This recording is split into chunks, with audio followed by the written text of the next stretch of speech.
स्वागत है हमारे चैनल आयुर्वरदान में। आज हम सीबीसी की रिपोर्ट डिस्कस करेंगे क्योंकि हमारे पास कई सारे ऐसे मैसेजेस आ रहे थे कि सर आप जो है सीबीसी की रिपोर्ट बताइए। तो चलिए शुरू करते हैं बिना किसी देरी के। तो एक सैंपल रिपोर्ट आपकी स्क्रीन पर दिख रही होगी। तो इसमें सबसे पहले हम देखते हैं हीमोग्लोबिन की कंटेंट। तो जो नॉर्मल हीमोग्लोबिन की कंटेंट होती है वो मेल में 13 से 16 ग्राम पर डेसीलीटर होता है और फीमेल में जो होता है वो 12 से 15 ग्राम पर डेसीलीटर होता है। अगर इससे कोई वेरिएशन होती है, जैसे कि अगर 12 से कम हो जाता है हीमोग्लोबिन, तो ये एनीमिया की कंडीशन डेवलप्ड हो जाती है। जी, इसके कई कारण हो सकते हैं, जैसे कि सीवियर ब्लीडिंग हुई हो, इन्फेक्शन हो, ट्यूबरक्यूलोसिस हुआ हो, आयरन की डेफिशिएंसी हो। और अगर 15 से ज़्यादा हो जाती है फीमेल में और 16 से ज़्यादा मेल में हो जाती है, तो ये पॉलीसाइथेमिया की तरफ चला जाता है। ये चेन स्मोकर्स में देखा जाता है या फिर उन लोगों में पाया जाता है जो कि हाई एल्टीट्यूड पे रहते हैं। तो रिपोर्ट में हम जो दूसरी चीज़ देखेंगे वो है पीसीवी, पैक्ड सेल वॉल्यूम।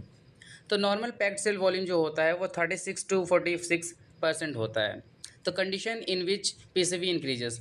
तो चलिए देखते हैं। तो polycythaemia, dehydration, dengue shock syndrome, मतलब डेंगू फीवर आप ग्रेड 3 या ग्रेड 4 सीवियरिटी की जब होती है तो इसमें भी जो है पीसीवी इंक्रीज़ कर जाता है। और कंडीशन जब पीसीवी कम हो जाती है, जैसे कि अनीमिया में, सिरोसिस ऑफ लीवर में, मलेरिया में, प्रेग्नेंट लेडी में या हेमरेजिक कंडीशन में जो है वो आपकी पीसीवी कम मिलती है। तीसरी चीज़ हम देखते हैं आरबीसी काउंट। तो नॉर्मल आरबीसी काउंट जो होता है वो 3.8 टू 4.8 मिलियन पर मिलीमीटर क्यूब होता है। तो इसमें भी अगर कोई वेरिएशन होता है तो ये भी पैथोलॉजिकल कंडीशन को बताता है। जैसे कि अगर आरबीसी काउंट इंक्रीज़ हो जाता है तो ये कई कंडीशन में होता है, जैसे कि रेस्पिरेटरी डिजीज़ हो जाती है, एम्फाइसेमा वगैरह, तो इसमें भी इंक्रीज़ कर जाता है। कंजेनाइटल हार्ट डिजीज़ है, क्रोनिक कार्बन मोनोऑक्साइड पॉइजनिंग है, इन सब में आपको आरबीसी का काउंट इंक्रीज़ मिला हुआ दिखेगा। और अगर प्रोटीन डेफिशिएंसी है, आयरन डेफिशिएंसी है या फिर ट्यूबरकुलोसिस है, तो इन कंडीशन में जो है आरबीसी की काउंट वो डिक्रीज़ हुई रहती है। आगे हम देखते हैं एमसीवी। एमसीवी की जो नॉर्मल कंडीशन होती है वो 83 से 101 तक होती है। अगर ये 101 से ज़्यादा होती है तो माइक्रोसाइटोसिस, विटामिन बी 12 की डेफिशिएंसी बताता है, फॉलिक एसिड की डेफिशिएंसी बताता है या फिर अल्कोहलिज्म वाले में भी पाया जाता है। अगर ये 80 से कम होता है तो ये आयरन डेफिशिएंसी और थैलेसेमिया को इंडिकेट करता है। अब हम देखेंगे टीएलसी, टोटल ल्यूकोसाइट काउंट। तो नॉर्मल ल्यूकोसाइट की जो वैल्यू होती है वो होती है 4000 से 10,000 तक। अगर 4000 से कम है तो ये वायरल इन्फेक्शन में भी हो सकता है, टाइफाइड फीवर में भी हो सकता है और सेप्सिस में भी हो सकता है। सेप्सिस क्या है? सेप्सिस में आपको ये जो टीएलसी है वो कभी डाउन भी मिल सकता है और कभी ये अप भी हो सकता है।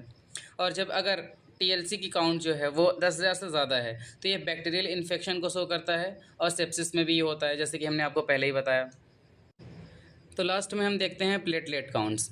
प्लेटलेट्स की जो नॉर्मल वैल्यू होती है वो होती है 1.5 लाख से 4,10,000 तक। और अगर 4,10,000 से ज़्यादा होती है तो ये जो होता है आयरन डेफिशिएंसी को शो करता है या फिर इन्फेक्शन हो गया, जैसे टीबी वगैरह हो जाती है, तो इसमें भी प्लेटलेट काउंट इंक्रीज़ कर जाते हैं।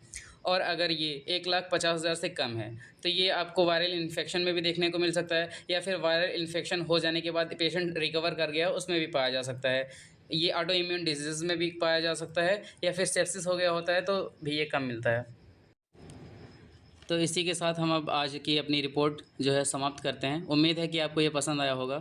तो इसी तरह के और भी वीडियोज़ को देखने के लिए आप हमारे चैनल को सब्सक्राइब करें और हमें कमेंट के ज़रिए बताते रहें कि आगे आपको कैसी वीडियो चाहिए होगा। तो ये रहा हमारी टीम आयुर्वरदान की तरफ से। Thank you, tata, bye bye.